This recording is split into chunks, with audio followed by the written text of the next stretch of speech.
Maybe it's by the law of averages, but the West Indies did manage to beat Pakistan in the second of 3 ODIs to square the series at 1-1.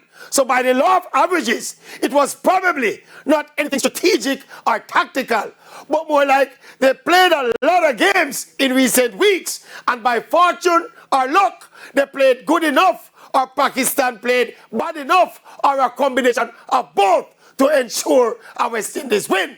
We're happy for the victory still. Hope they can kick on and go on a run of victories to start them turning the corner again.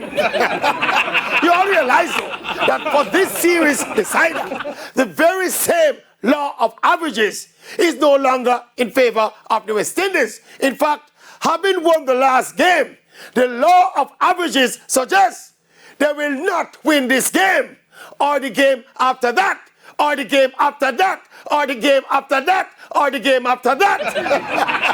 When they get to the umpteenth game after that, then maybe the law of averages will be in their favor again.